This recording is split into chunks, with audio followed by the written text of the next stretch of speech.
WCCക്കാരുടെ പൊളിറ്റിക്സിലെ ആളുകളല്ല, അല്ലെങ്കിൽ WCCക്കാരുടെ നിലപാടിലെ ആളുകളല്ല ഇവരാരും. ഇവരുടെ നിലപാട് വേറെയാണെന്ന് നമുക്കറിയാം. ഇപ്പോൾ ശ്വേതാ മേനോൻ എടുത്ത നിലപാട് ഈ നടി ആക്രമിക്കപ്പെട്ട സംഭവത്തിൽ എന്താണെന്ന് നമുക്കറിയാം. ആലോചിക്കുന്ന ആളുകൾക്ക് ഓർമ്മയുണ്ട്.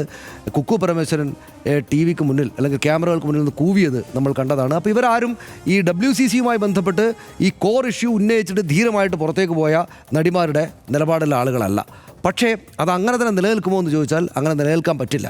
അതായത് അധികാര പദവിയിലേക്ക് മാറിയ രാഷ്ട്രീയ സാഹചര്യം ഉണ്ടായിരിക്കുന്ന ഒരു സ്ഥലത്തേക്ക് വന്നാൽ അതുവരെ അത് പിന്തിരിപ്പൻ രാഷ്ട്രീയ നിലപാട് സ്വീകരിച്ചിരിക്കുന്ന ആളുകൾക്ക് പോലും ഈ മാറിയ രാഷ്ട്രീയ നിലപാടിൻ്റെ ഹോൾഡേഴ്സായിട്ട് മുന്നോട്ട് പോകാനേ സാധിക്കുകയുള്ളൂ. പ്രത്യേകിച്ചും അവരുടെ ലിംഗപദവി അതേ നിലക്കുള്ളതാകുമ്പോൾ. അപ്പോൾ സ്വാഭാവികമായിട്ടും ഇനി അങ്ങോട്ട് മുന്നോട്ട് പോകുമ്പോൾ ഈ നടി ആക്രമിക്കപ്പെട്ട കേസിൽ എന്ത് നിലപാടാണോ ശ്വേതാ മേനോൻ എടുത്തത് ആ നിലപാടുമായിട്ട് ശ്വേതാ മേനോൻ മുന്നോട്ട് പോവുക സാധ്യമല്ല.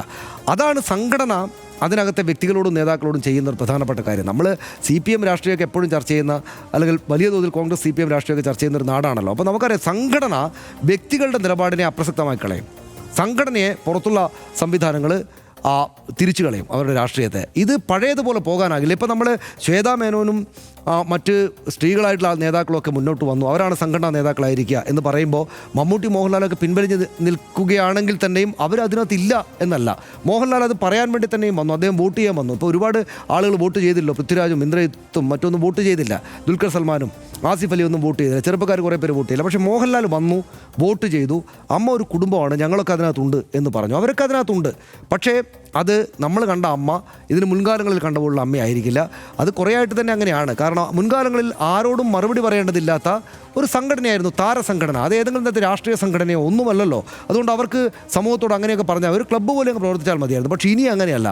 പറയുന്ന ഓരോ വാക്കും ആളുകൾ കുറെ കൂടെ കൂടുതലായിട്ട് ചർച്ച ചെയ്യുന്ന, പറയുന്ന ഓരോ വാക്കും ശ്രദ്ധിക്കേണ്ടുന്ന നിലയിലേക്ക് ഈ സംഘടന എത്തിയിട്ടുണ്ട്. സംസ്ഥാനത്തെ മറ്റേത് രാഷ്ട്രീയ സംഘടനകളെയും പോലെ പുറത്തു നിന്ന് പൊതുസമൂഹം വല്ലാത്തോതിൽ ചർച്ച ചെയ്യുന്ന ഒരു സംവിധാനമായിട്ട് ഇത് മാറും. സ്വാഭാവികമായിട്ടും മാറിയ രാഷ്ട്രീയ നിലപാടുകൾ സ്വീകരിക്കേണ്ടതായിട്ട് വരും. WCC അങ്ങനെ ആ പെൺകുട്ടികൾ ഈ സംവിധാനത്തെ ആകപ്പാടെ പുതുക്കി പണിഞ്ഞിരിക്കുന്നു എന്ന് തന്നെ നമ്മൾ പറയേണ്ടി വരും.